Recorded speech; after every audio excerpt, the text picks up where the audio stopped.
ఆశాల పట్ల ప్రభుత్వ నిర్లక్ష్య వైఖరి.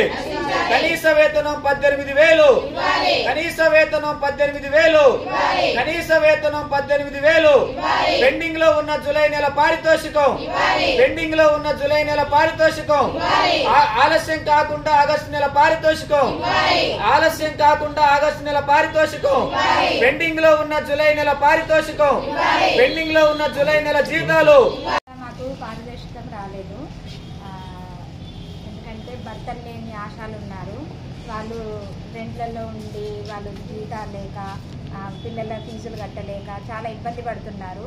ఇక్కడ ఉన్న వాళ్ళందరూ చాలా కొంచెం భర్తలు కూడా పనిచేయని ఆశాలు ఉన్నారు కాబట్టి మమ్మల్ని గుర్తించి జూలై నెల జీతము విడుదల చేయాలని కోరుకుంటున్నాము. అలానే ఆగస్టు నెలలు కూడా తొందరగా జీతం విడుదల చేయాలని అనుకుంటున్నాము. ఈ జీతము వాళ్ళ కారులో వేసే పెట్రోల్ కూడా కాదు. మాకు ఇంకా పైనుంచి ఫోన్లు వస్తున్నాయి ఏంటంటే బడ్జెట్ లేదు, 10,000కి బడ్జెట్ లేదు అని మనకి తీసి పడేస్తున్నారు. 1,000 జీతాలు వచ్చిన రెగ్యులర్ వాళ్ళకి వచ్చేస్తున్నాయి. మేమేం పాపం చేశాము? ప్రతిసారి మాకు కాంగ్రెస్ ప్రభుత్వం గెలిపించినందుకు మాకు ఈ పనిష్మెంట్ అవుతుంది. కాబట్టి సీతక్క ఎన్ని డిమాండ్లు చేశారు. సీతక్క కూడా మరి మా గురించి ఆలోచించి మమ్మల్ని కూడా గుర్తించాలని మేము కోరుకుంటున్నాము.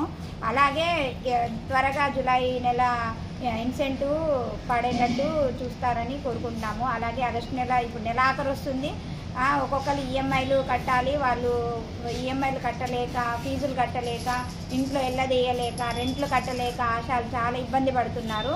మాకు ఈ జూలై నెల పారదర్శకం తొందరగా మాకు వచ్చేటట్టు చూస్తారని కోరుకుంటున్నాం. నెలంతా పనిచేసిన తర్వాత ఇవాళ వాళ్ళ జీతాల కోసం ఎదురు చూడాల్సిన పరిస్థితి దాపురించింది. ప్రతి నెల కూడా ఆ నెల చివరిలో 30వ తేదీలోపు జీతాలు పడేది. కానీ ఇవాళ జూలై నెల పూర్తి అయిపోయి ఆగస్టు 20వ తారీఖు వచ్చినప్పటికీ నేటికి జూలై నెల పారితోషికాలు ఇప్పటి వరకు ఆశా వర్కర్లకు అందలేదు. ప్రభుత్వం మాత్రం ప్రతి నెల జీతాలు వేస్తామని చెప్పేసి ప్రగల్భాలు పలుకుతుంది. కానీ ఆశా వర్కర్లకు ఇచ్చేటువంటి అరకొర జీతం కూడా ప్రతి నెల ఇవ్వడంలో ప్రభుత్వాలు వైఫల్యం చెందుతున్నాయి. అందుకని ఇప్పటికైనా సరే ప్రభుత్వం స్పందించి జూలై నెల పెండింగ్లో ఉన్నటువంటి పారితోషికాన్ని తక్షణమే విడుదల చేయాలని చెప్పి డిమాండ్ చేస్తున్నాం. అట్లాగే ఆగస్టు నెల కూడా పూర్తిగా వస్తుంది. ఆగస్టు నెల పారితోషికం కూడా ఈ నెల 30 లోపు వేయాలని చెప్పి ఈ సందర్భంగా సిఐటి డిమాండ్ చేస్తుంది. అట్లాగే రాష్ట్ర వ్యాప్తంగా పనిచేస్తున్నటువంటి ఆశా వర్కర్లకు వారి కష్టాన్ని గుర్తించి ప్రభుత్వం ఇవాళ ప్రభుత్వ స్కీములన్నింటినీ కూడా ఆశా వర్కర్లతో చేపిస్తుంది. కానీ వారికి తగ్గ వేతనం ఇవ్వడంలో మాత్రం ప్రభుత్వం శ్రద్ధ చూపడం లేదు. అందుకని సిఐటి డిమాండ్ చేస్తుంది ఆశా వర్కర్లకు కనీస వేతనం 18,000 రూపాయలు ఇవ్వాలని చెప్పి కాంగ్రెస్ ప్రభుత్వం కూడా తన ఎన్నికల మేనిఫెస్టోలో పెట్టింది. అధికారంలోకి రాకముందు కూడా ఆశా వర్కర్లకు కనీస వేతనం 18,000 ఇస్తామని చెప్పారు. ఇటీవల కాలంలో మంత్రి సీతక్క గారు కూడా హామీ ఇచ్చారు. అందుకని ప్రభుత్వం ఇచ్చినటువంటి హామీ ఏదైతే ఉందో ఆశా వర్కర్లకు నెల జీతం 18,000 రూపాయలు ఇవ్వాలని చెప్పి ప్రభుత్వం ఇచ్చినటువంటి హామీని అమలు చేయాలని చెప్పి సిఐటి డిమాండ్ చేస్తుంది. జూలై నెల పెండింగ్లో ఉన్నటువంటి జీతం విడుదల చేయాలని, ఆగస్టు నెల పారితోషికం కూడా ఆలస్యం కాకుండా విడుదల చేయాలని డిమాండ్ చేస్తూ నేడు రాష్ట్ర వ్యాప్తంగా ఆశా వర్కర్ల యూనియన్ ఆధ్వర్యంలో అన్ని పిహెచ్సిల ముందు ధర్నా కార్యక్రమం నిర్వహించడం జరుగుతుంది. అందులో భాగంగా కొత్తగూడెం పీపీ యూనిట్లో కూడా ఆశా వర్కర్లు నిరసన తెలియజేశారు.